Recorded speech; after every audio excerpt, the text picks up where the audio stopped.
jadi menulis, asal menulis. Tidak tahu kalau kemudian di media sosial itu ada proses translate otomatis, ya, translate otomatis yang kemudian bisa dibaca oleh orang di Rusia sana, di Cina, di berbagai belahan dunia dengan aneka bahasa, gitu. Perubahan-perubahan itu terjadi terus. Yang bisa mendorong itu siapa? Jurnalis adalah salah satu yang bisa mempercepat proses perubahan sosial. Iya, kalau kamu tidak berani, kamu tergilas, itu saja. Kalau tidak berani, kamu akan tergilas. Iya.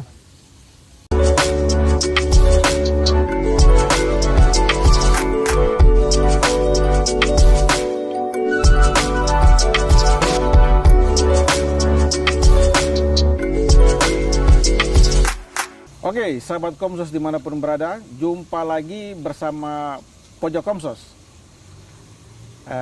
Pada kesempatan ini, Pojok Komsos kedatangan narasumber yang merupakan orang muda yang beraktivitas sebagai jurnalis dan pemerhati sosial di tanah Papua khususnya dan Indonesia pada umumnya. Narasumber kita adalah saudara terkasih kami, Bapak Alex Tetol. Selamat malam, Bapak Alex.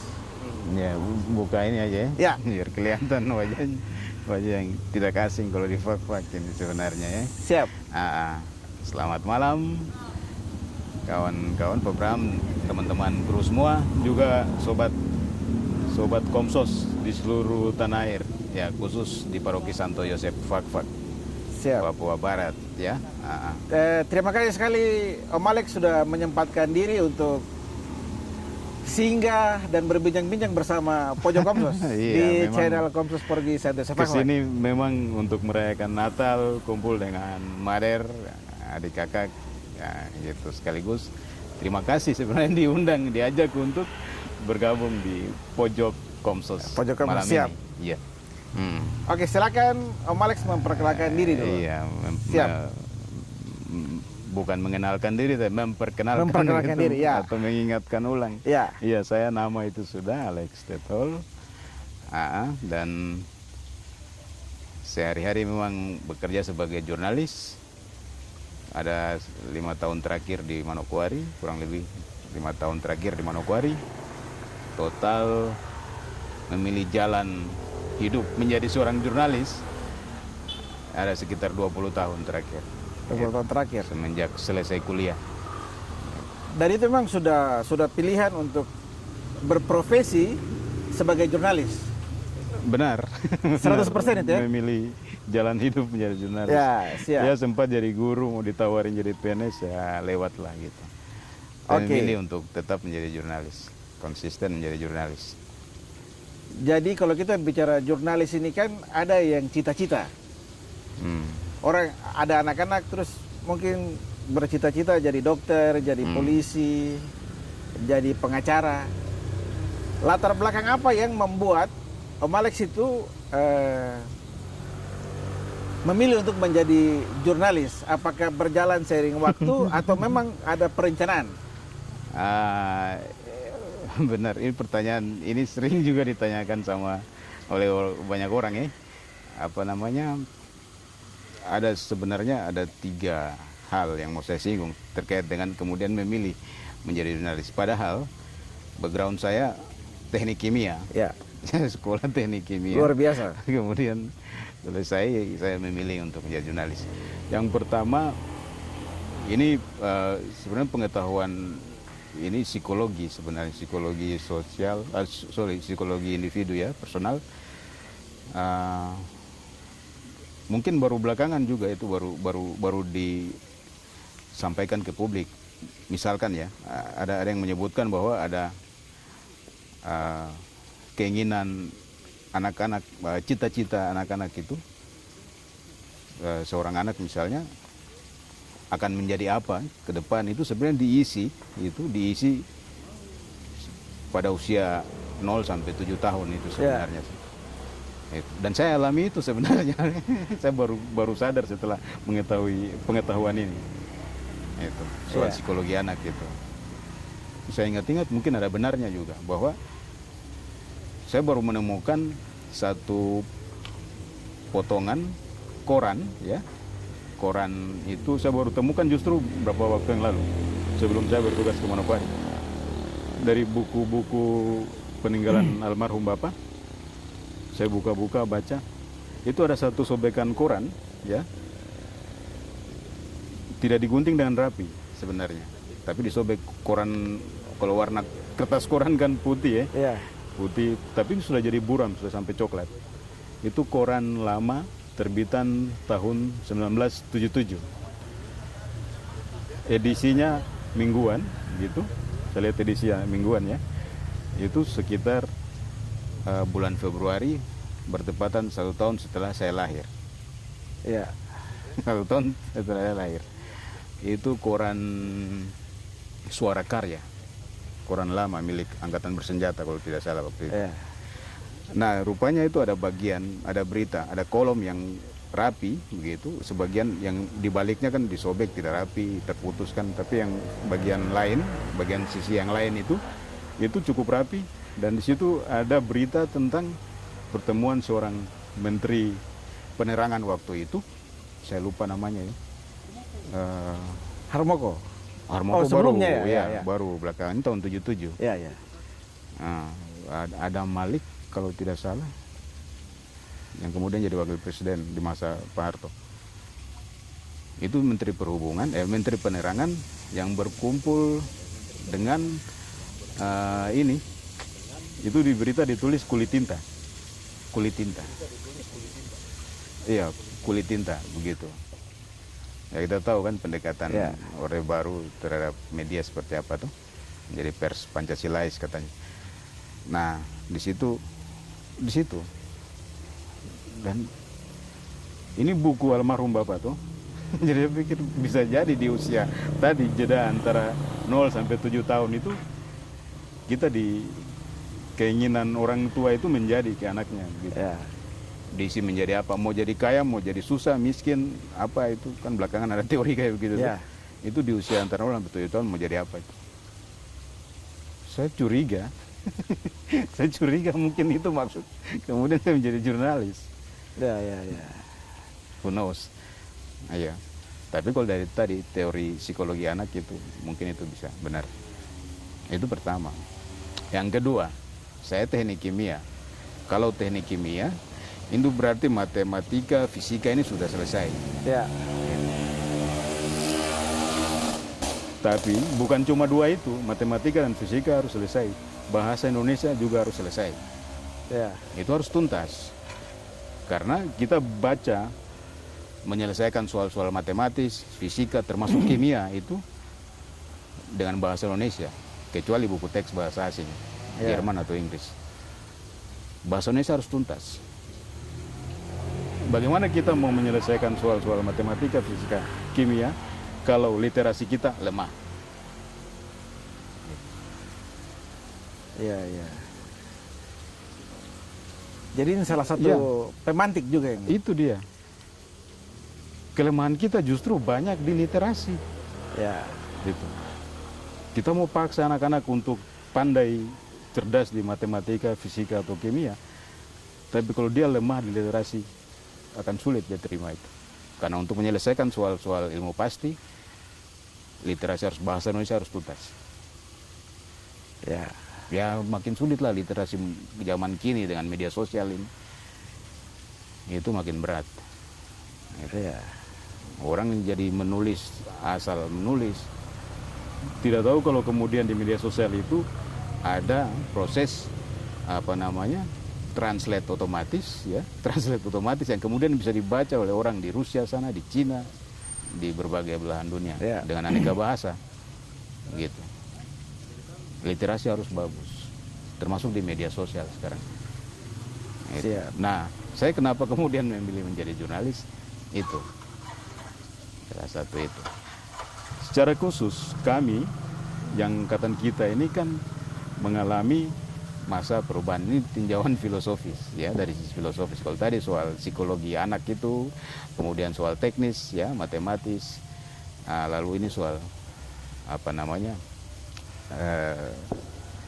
ya pendekatan ini, yang lain ini, bahwa kalau kita di kimia ada proses perubahan kimia itu, ya, dengan bantuan fisika menghitung, matematika untuk pakai menghitung, ya. Kalau di kimia ada katalisator untuk mendukung proses perubahan reaksi kimia misalnya. Sebenarnya di dunia sosial itu perubahan-perubahan itu terjadi terus. Yang bisa mendorong itu siapa? Jurnalis adalah salah satu yang bisa mempercepat proses perubahan sosial. Siap. Kita, zaman kami sekolah itu zaman di ujung masa Orde Baru, kemudian masuk ke proses reformasi itu. Nah itu kayaknya berpengaruh juga ke kami kemudian proses itu, membaca perubahan-perubahan sosial ini. Ya. Perubahan sosial, ya ada yang kemudian memaknai lebih kasar, ya, itu revolutif sifatnya, misalnya dengan bunyi letupan senjata dan gas air mata, kemudian darah dan air mata, gitu. Tapi ada yang bisa terjadi secara pelan-pelan, reformatif, ya, bersifat reformasi, gitu. Intinya perubahan sosial, jurnalis berperan kuat di situ. Ya. Ide-ide perubahan justru ada di situ. Kalau ide mati, tidak ada perubahan. Ya. Dunia pun padam, dunia pun suram sebenarnya tanpa jurnalis. Jadi itu merupakan dasar-dasar yang... Dasar kenapa saya memilih. Tapi ilmu saya di kimia saya pakai juga. Saya ngajarkan di STM, ngajar matematika, tapi fisika, sorry. Saya di STM, ya, di sini SMK kita. Tetap sekarang mengamalkan ilmu yang dipelajari, ya. Pelajari. Oke. Waktu itu, sekarang sudah di Manokwari, tidak sempat mengajar lagi. Ya. Bicara tentang jurnalis. Jurnalis kan pasti berangkat dari media-media lokal. Ya, pasti. Ya. Iya, waktu itu. Kalau pengalaman Om Alex sendiri terkait dengan media apa yang pertama sekali masuk itu? 20 tahun ini kan waktu awal itu jualan koran tuh. Ya, jualan itu koran. berangkat dari jualan koran. Iya, jalan-jalan jual koran, nawarin koran itu. Padahal koran kita kan koran Jayapura waktu itu. Ya. Terbit harian di sana, kemudian masuk ke Fak-Fak sesuai jadwal kapal. Kapal apa? Rinjani waktu itu kan bawa kumpulan 2 minggu punya, edisi 2 minggu punya itu diangkut dari sana, bawa ke sini. Nah, jualan tawarin sana, kemudian kita sempat bikin media cetaknya, itu sembari itu jalan, kemudian kita punya radio, radio siaran itu kan, bukan radio jadi komunikasi. Selain media cetak, radio jalan siaran, juga di media penyiaran. Penyiaran, radio HMS, radio Harmoni, HMS. Dan istimewanya hari ini yang berada di sini, saya narasumber gitu. Nah, dan kru yang ada sekitar ini ternyata kru HMS kru juga. HMS meningkat ke TV gitu. Ya. Jadi oke, kalau singgung HMS berarti juru di kamera 1 ada Mas Yudi. Dulu kalau di HMS itu apa ya, dipanggil apa ya? DJ. DJ. Oke, DJ selamat malam. Nah, itu di kamera 1. Kemudian ada Kiki ini dulu penyiar, tapi sekarang di Komsos jadi editor sekaligus kameramen sekaligus perlengkapan dan semua. Itu Mas Kiki, multiplayer. Tadi ada juga Om Koni, tapi Om Koni lagi keluar. Oh iya. Om Koni itu narasumber. Penyiar lepas tengah malam, ya. Ya. Kalau saya nyiar reggae. Kalau Om Alex sendiri saya nyiar reggae. Oke, spesialis reggae. Musik reggae. Iya, musik reggae, lalu saya laporan berita juga, saya bagian berita. Oh iya, bagian berita. Divisi pemberitaan. Kalau nama udara apa itu dulu? Ya, Alex. Oh, tetap Alex ya. Tidak menyamar sebenarnya. Berarti yang lain menyamar, Om Alex ini tidak menyamar. Luar biasa. Jadi kalau untuk angkatan 90-an di Fak-Fak pasti sangat akrab dengan radio HMS. Sebenarnya kita mau ngulik habis HMS, tapi itu ada edisi khusus lagi. Iya. Setelah di HMS ada tabloid kah gitu, kita sempat bikin. Saya laporan berita rutin tuh dengan jaringan HMS ke kantor berita radio di Jakarta, itu radio jaringan di Fakfak di HMS. Lalu sempat di Papua TV, laporan berita ke Papua TV. Kitong suka. Kontributor tetap ya? Iya. Ya. Lalu geser ke Metro TV. Ke Metro TV. Iya. Oke, berarti kan kalau kita lihat perjalanan kehidupan jurnalis ini kan sudah hatam orang bilang itu di Fakfak. Bagaimana Om Alex lihat perkembangan dunia jurnalis di Fakfak? Khusus di Fakfak dulu kita bicara. Iya. Perlu regenerasi. Ya. Maksud saya ini hal yang sama, bukan cuma di Fakfak, tapi di seluruh tanah air. Dengan banyak bertumbuhnya media online ya, yang sekarang sekitar 5 tahun belakangan media online kuat, kencang begitu. Pergeseran sudah sampai ribuan. Globalisasi ya? Iya, sudah bergeser dengan kemajuan teknologi digital sekarang, semua bergeser ke situ. TV pun jadi TV digital, yang analog itu sudah mulai hilang satu-satu. Ya. Media cetak pun begitu. Cetaknya mungkin sekali-sekali ya, hariannya justru di online. Ya. Jalan terus di online. Itu. Jadi memang harus regenerasi. Sehingga butuh banyak jurnalis sebenarnya. Ya. Makanya saya belakangan masuk pandemi tidak banyak keluyuran juga. Itu saya coba gagas jurnalisme warga. Ya. Ini bukan barang baru sebenarnya, jurnalisme warga itu. Itu kalau istilah umum itu citizen journalism gitu ya? Citizen journalism itu.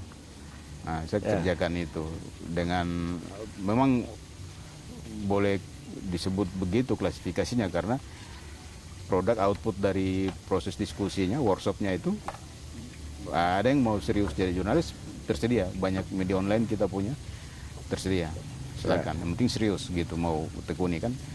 Kalau tidak mereka bisa manfaatkan media sosial mereka atau media daringnya kan komunitas-komunitas, kelompok, organisasi ataupun perguruan tinggi ya, sempat juga saya melatih ke sana. Ya. Itu punya media internal website misalnya gitu. Bisa memanfaatkan itu untuk menulis yang serius, menulis yang benar gitu. Pendekatan dengan pendekatan jurnalistik. Syarat-syarat untuk jadi jurnalis itu apa sebenarnya?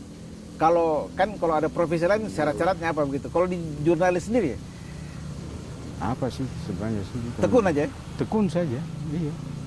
Mau serius saja menjadi jurnalis. Ya. Gitu. Karena ini profesi yang namanya profesi itu seperti buruh, guru, lawyer misalnya, ya, pengacara. Itu profesi, melekat itu. Ya. Melekat. Sampai mati pun orang tetap panggil jurnalis. Itu guru, itu dosen, itu buruh, itu nelayan, itu profesi, gitu kan. Siap. Jadi kalau mau ke situ siap, mental, fisik juga misalnya. Dan yang pasti harus pandai. Pandai, iya boleh.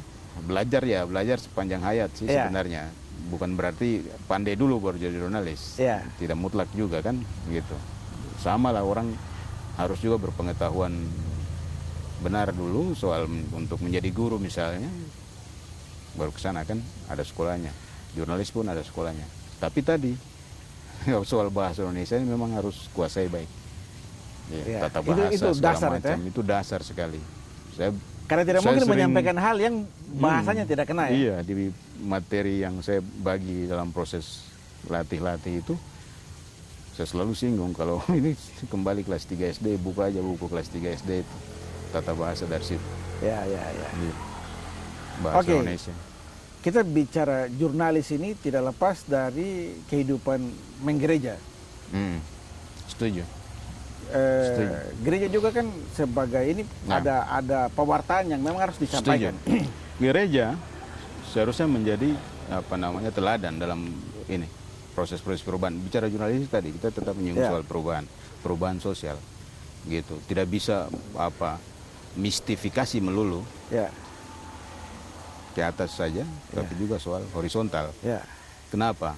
Karena organisasi kewartawanan yang mula-mula di muka bumi ini adalah kelompok 12 Rasul, murid-murid Yesus. Itu organisasi kewartawanan yang mula-mula terorganisir baik di muka bumi itu kelompok 12 Rasul. Itu pewarta. Ya. Mereka itu pewarta mula-mula. Ini membawa kabar baik gitu. Bahasa jurnalis. Ya. Jadi bagaimana melihat jurnalis dalam gereja? Jadi urgensinya selain meneladani 12 rasul, ya -1 yang lewat toh. Ya. Itu kan ada penggantinya. Kemudian ada kelompok para rasul mula-mula yang 60 orang. Ya. Ada kelompok sekian yang pengikut awal ya mula-mula. Itu luar biasa kan, militan itu. Militan membawa kabar baik itu. Di situasi dunia sekarang misalnya, terus tidak mau ada yang militan, kan itu lucu masalah gitu berarti. kan. Ya. Iya. Bayangkan bisa jalan kaki dari kota ke kota tuh, dari Galilea ya, dari Nazaret ke Galilea sampai ke Asia Kecil, sampai ke itu rasul-rasul mula-mula itu. Ya. Terus ada teladan juga sebenarnya, kita punya orang tua-tua ya, yang kemudian datang ke tanah Papua menyebarkan kabar baik juga, ya, mendidik, ya, menjadi guru, menjadi tukang. Itu kan di saat-saat yang kita tidak tahu ada binatang buas kah, ada apa namanya roh jahat kan misalnya, itu mereka bisa datang. Kemudian di zaman sekarang tantangannya beda. Memang tadi saya bilang perubahan sosial kan, perubahan sosial ini terjadi terus-menerus. Tapi karakternya sama, hanya ada loncatan kualitas, loncatan kuantitas. Kalau misalnya jumlah orang makin banyak, dulu kan tidak gitu. Tapi tantangannya kemudian dari sisi tantangan kualitasnya pun berbeda, meningkat malah gitu. Sehingga soal militansi, menyebarkan kabar baik, ya, mewartakan kabar baik, itu harus tetap dimiliki oleh umat Katolik. Umat Katolik. Dan harus ya, berdoa aja tidak cukup lah sebenarnya. Jadi dengan pendasaran jurnalis semuanya itu bagian dari, ataukah mungkin kita terlalu malu hati kah, main belakang layar terus gitu. Main lapis 2 terus gitu. Bisa. Itu salah satu permasalahan juga. Tidak salahnya ambil posisi depan, ambil alih depan. Itu siap, harus berkarakter juga. Karakter harus muncul gitu. Dari sisi itu tuh. Kalau kita bicara sebagai orang Katolik, pandangan Om Alex terkait dengan iman Katolik, ini agak ini sebenarnya agak pribadi, tapi kan tidak ada salahnya kita berbicara. Bagaimana pandangan seorang? Ada di doa aku percaya lah. Siap. Berarti langsung di intinya ya? Iya, di situ sudah. Jadi tidak diganggu gugat. Kredo itu penting. Di luar gereja tidak ada keselamatan. Kalau mau lebih keras, itu orang tua pesan begitu tuh. Ya siap. Oke, baik. Sambil minum kopi ya? Ngopi mantap lah. Ternyata ya. Ada pengumuman dan lain-lain. Oke, Adi, terima kasih ya. Ini anak generasi HMS. Anakan HMS. Anakan HMS. Tanpa HMS, anakan nggak ada gitu. Iya. Jadi ini pergeseran sudah luar biasa. Dari media cetak, terus ya radio, TV. Sekarang globalisasi, modernisasi ini dengan adanya internet, bagaimana melihat sistem pewartaan khususnya di gereja Katolik? Kita ini sudah bagus menurut saya, yang Komsos Fak lakukan, Santo Yosef Paul lakukan ini keren lah gitu. Bahwa ada live kayak begini, kemudian mungkin on tape ya, rekaman, rekor gitu untuk disiarkan ulang. Termasuk juga live pada saat misa. Apalagi pada saat pandemi kemarin ya, itu sangat terbantu sebenarnya umat. Nah, maksudnya bagaimana sih kalau kemudian ini kan kerja-kerja jurnalistik sih sebenarnya ini kan, yang kemudian membantu gereja kan, membantu dewan paroki, membantu umat itu. Saya pikir jalan terus, mungkin ya dengan peralatan yang lebih baik misalnya, itu pasti akan semakin bagus. Kan jangkauan ini kan bukan lokalan ini kan, internasional ini. Semua orang bisa dalam waktu yang bersamaan bisa kemudian disimak, dilihat, dibaca, didengar, nonton sekalian. Itu. Sudah semaju itu. Terus kita tetap jalan di tempat kan, lucu lah gitu. Gitu. Sudah harus menyesuaikan diri. Termasuk juga dengan metode pewartaan. Metode pewartaan. Gitu. Soal ritual, tradisi, yaitu khas lah sudah kan, sudah khas gitu. Tapi dari sisi teknis untuk mendukung itu, memang harus penyesuaian dengan kemajuan teknologi digital. Jangan sampai kita kalah gitu tuh. Ini yang saya maksud tadi, ada loncatan kualitas sekaligus ada loncatan kuantitas. Ada loncatan kuantitas sekaligus loncatan kualitasnya. Jika di zaman dulu, ya Tuhan kita mengumpulkan 5.000 orang, saya cukup heran juga, misalkan beliau berbicara di sini mungkin dengan suara cukup lantang gitu kan, keras, yang 5.000 orang yang berkumpul sampai di ujung-ujung sana apa mendengarkan.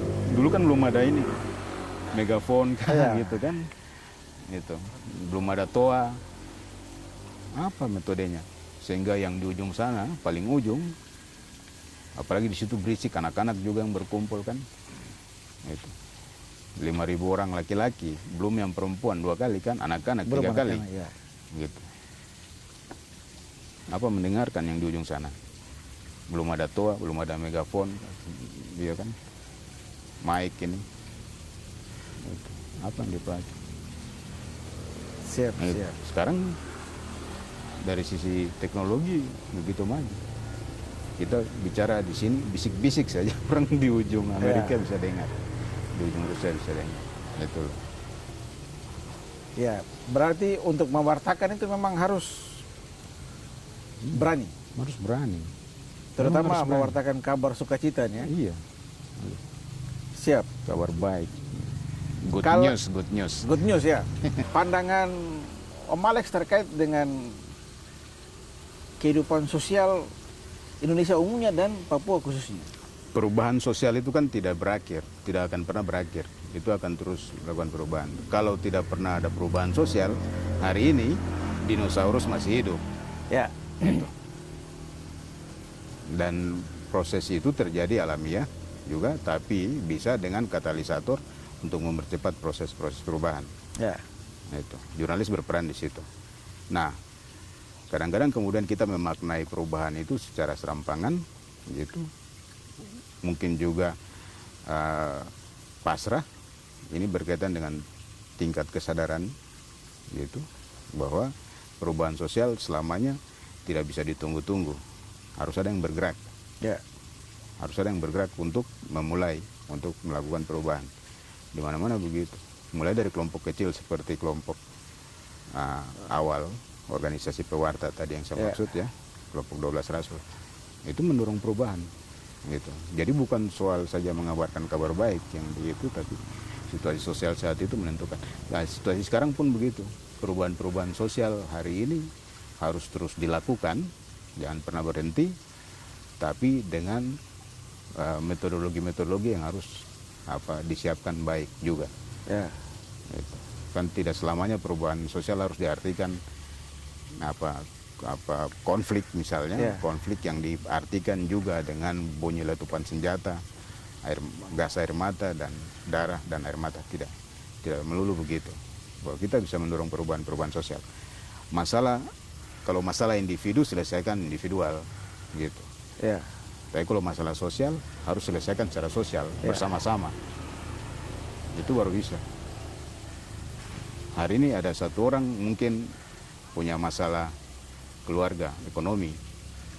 1 keluarga, 2 keluarga, 3 keluarga. Ini bukan lagi masalah pribadi.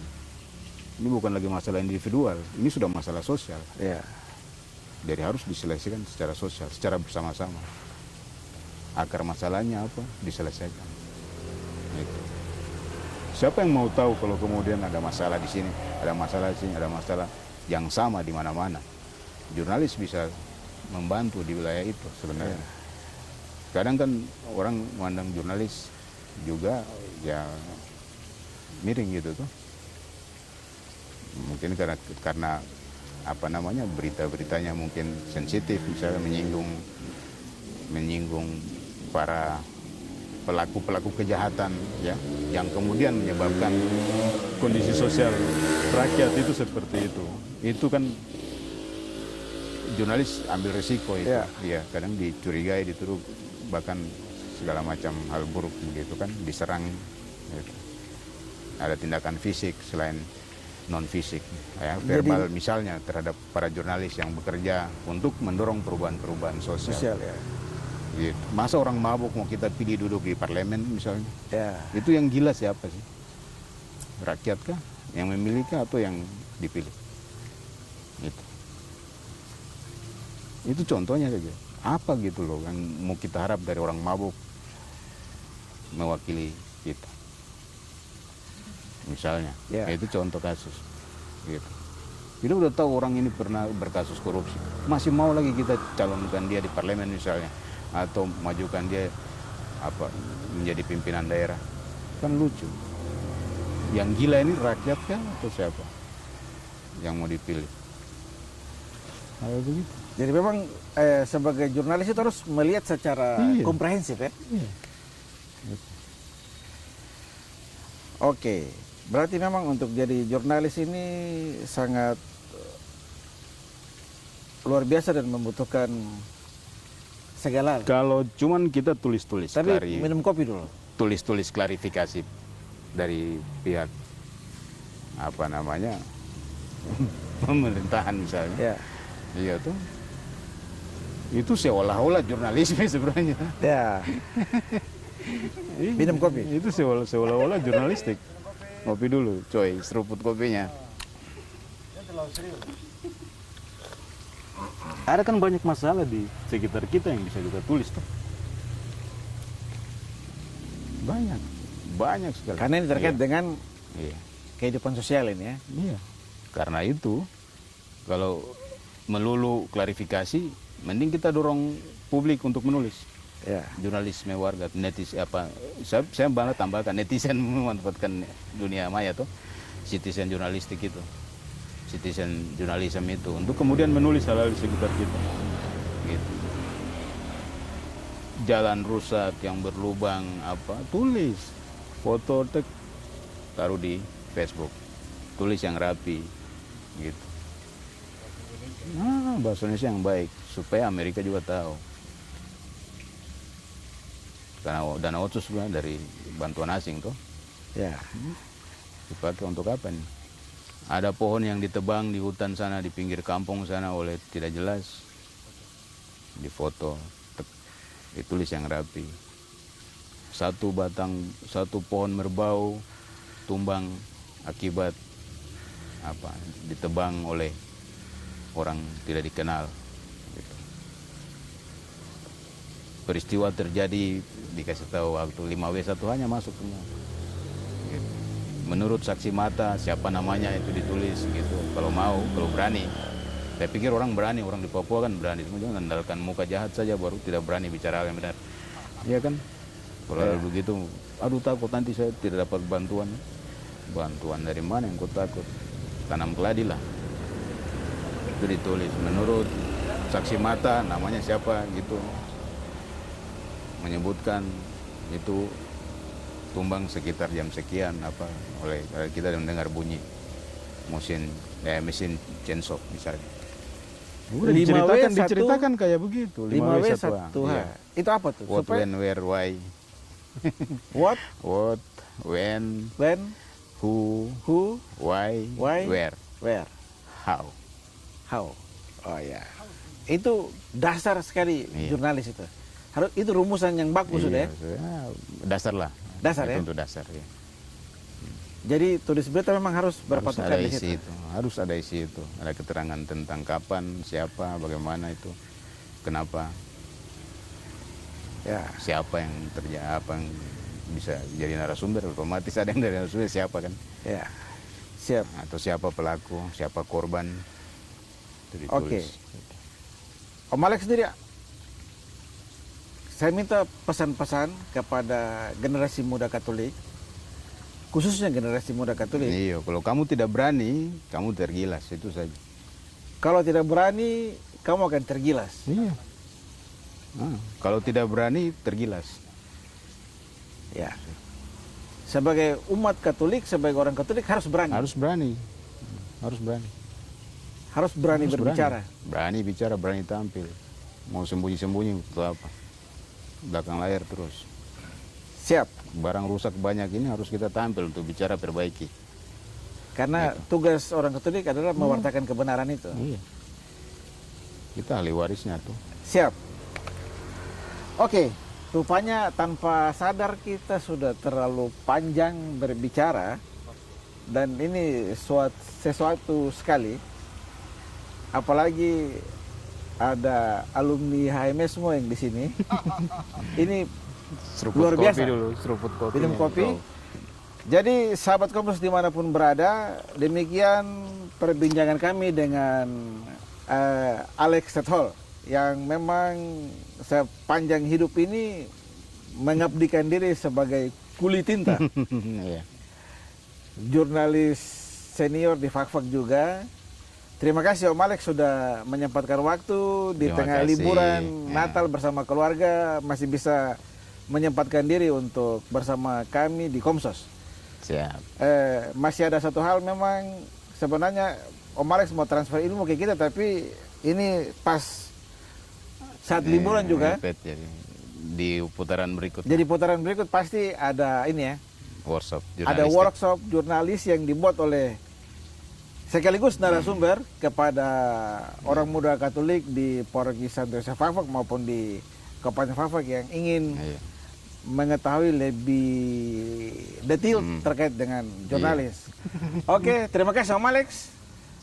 Selamat malam untuk kita semua. Semoga perbincangan kita dapat menjadi inspirasi kepada siapapun yang menonton YouTube kami. Salam sehat untuk kita semua. Tuhan memberkati. Oke. Tos kopinya aja.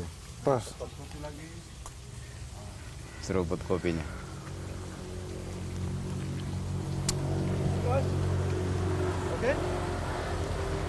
Oke. Jujur saya baru tahu bahwa apa 12 murid itu juga wartawan ternyata. Cerita itu menarik. Menarik.